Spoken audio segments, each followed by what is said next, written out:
Ben et sa petite amie, Johanna, sont partis explorer une grotte et se sont perdus. Après avoir marché quelque temps sous terre, ils ont croisé deux personnes. L'homme était barbu et avait l'air hirsute.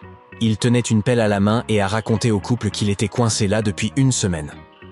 Il disait savoir comment regagner la surface, mais il avait besoin d'aide. La femme à ses côtés a dit « Ne le croyez pas ». Elle a ajouté qu'elle était coincée là bien plus longtemps et qu'elle était la seule à savoir comment retourner à la surface. Elle a recommandé au couple de lui faire confiance et de la suivre. Qui Ben et Johanna devraient-ils croire?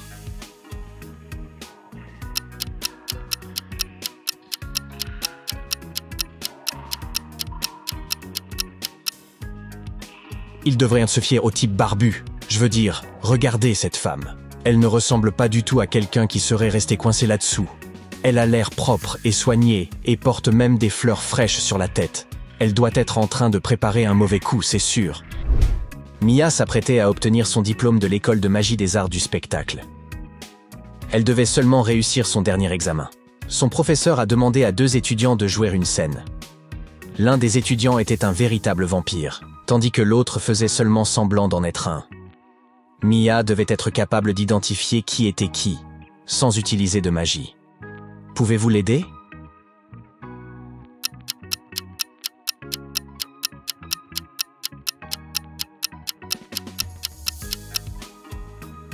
Jetons un coup d'œil.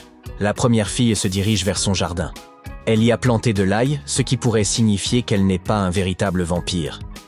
La deuxième fille semble assez normale, à l'exception du fait que ses canines sont plus pointues que d'ordinaire. Et oh, regardez!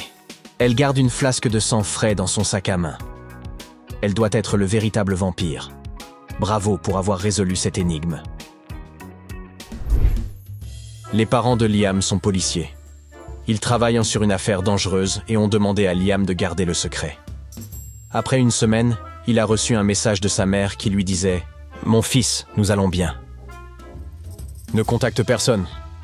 Nous t'avons envoyé 5 317 €. » Liam a tout de suite trouvé ce message suspect. Il a vérifié son compte et il y avait seulement 170 € dessus. Il a immédiatement prévenu le chef de la police. Pourquoi ?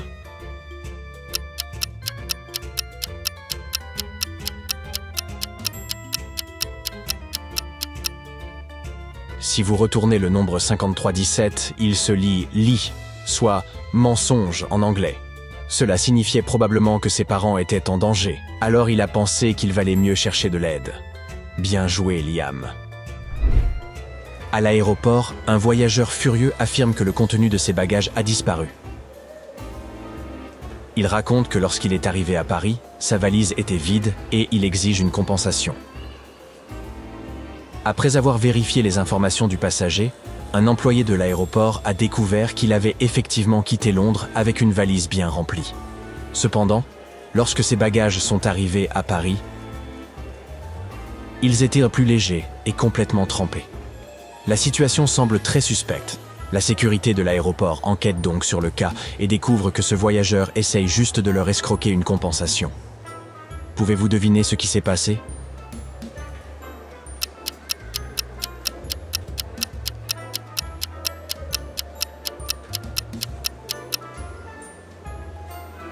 Lorsque l'homme a quitté Paris, sa valise était remplie de plusieurs kilos de glace. Pendant son voyage, ses affaires ont fondu, laissant la valise de l'homme vide et trempée. Techniquement, ses affaires ont effectivement disparu, mais ce n'est pas la faute de la compagnie aérienne. Ce type ne devrait pas du tout être indemnisé. Laurie a préparé 10 seaux d'ailes de poulet frit pour une soirée en famille. Un pour chaque personne. Mais plus tard, on a constaté que Jimmy n'avait pas reçu de poulet. Quelqu'un a dû prendre 2 seaux au lieu d'un. Est-ce l'oncle Patrick? Il semble vraiment suspect. Mais regardez Justine, le fils de Laurie. Il a l'air de savoir quelque chose au sujet de cette disparition. Ou bien est-ce Jimmy lui-même qui a caché ses ailes de poulet afin d'obtenir une autre portion supplémentaire? Jetez un coup d'œil à l'image et voyez si vous pouvez deviner qui est le coupable.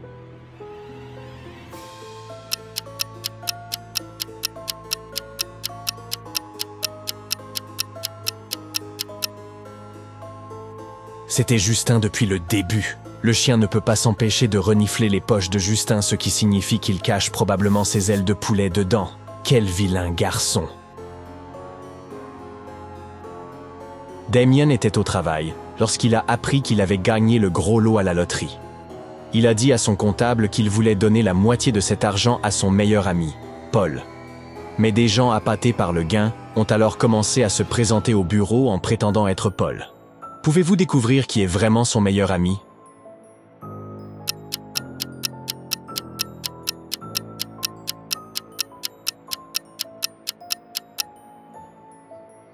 C'est le type qui porte un bracelet assorti à celui de Damien. Le diable se cache dans les détails, n'est-ce pas? Emily et Anna sont allées passer le week-end dans leur station de ski préférée dans les Alpes. Pendant la journée, elles se sont séparées et chacune s'est adonnée à ses activités favorites. Anna a fait du snowboard, tandis qu'Emily a pratiqué le ski de fond. À midi, elles se sont retrouvées. Anna était d'un côté de la rivière et Emily de l'autre. Emily a fait signe à Anna de traverser et elle a réussi à le faire alors qu'il n'y avait même pas de pont. Ah, et elle ne s'est même pas mouillée. Pouvez-vous deviner comment elle a réussi?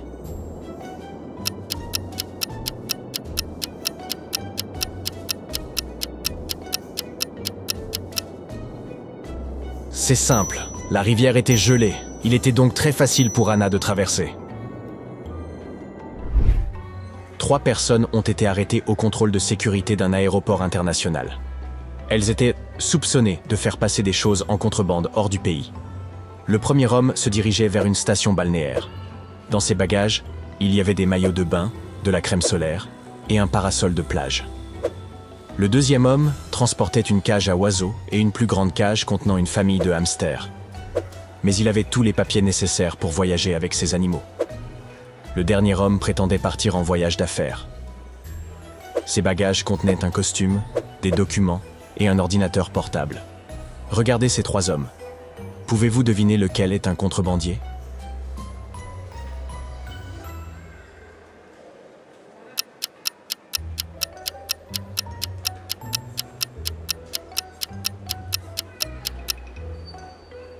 C'est le premier.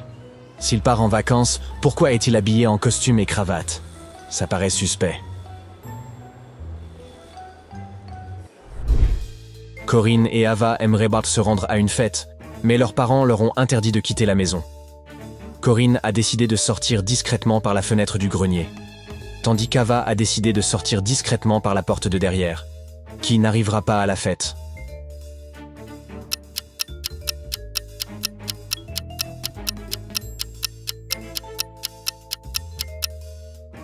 Regardez l'image. Le père d'Ava est dans le jardin, en train de lire son journal. Il va probablement remarquer Ava pendant qu'elle essaie de s'éclipser. L'inspecteur Adams a été appelé pour résoudre une affaire peu commune. Les célèbres chaussures à talonnettes d'Elvis Presley ont disparu du musée de la musique moderne.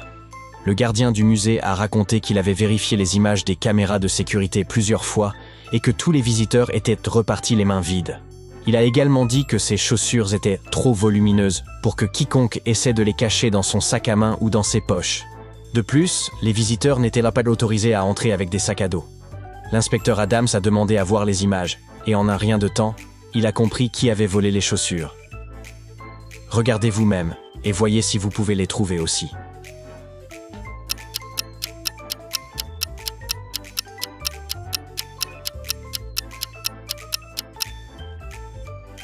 Ah, c'était donc l'homme aux cheveux roux.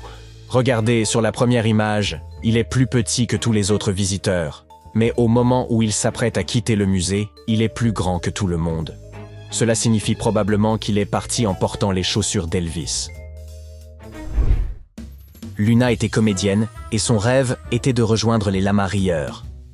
C'était une troupe de comédie qui voyageait partout dans le monde. Leur prochaine étape devait être Madrid et ils recevaient des candidatures pour un nouveau membre. Luna avait essayé d'y entrer plusieurs fois, mais elle n'avait jamais réussi à passer le test d'entrée de la troupe. Cette fois, ils lui ont envoyé une énigme à résoudre. Elle se présentait ainsi. « Je suis invisible, mais j'apporte le rire. Avec un poil d'humour, je vais vous ébobir. » On chatouille les zygomatiques, les larmes commencent à rouler. Je suis l'arme de prédilection de tous les comiques troupiers. Pouvez-vous aider Luna à deviner la réponse de cette énigme?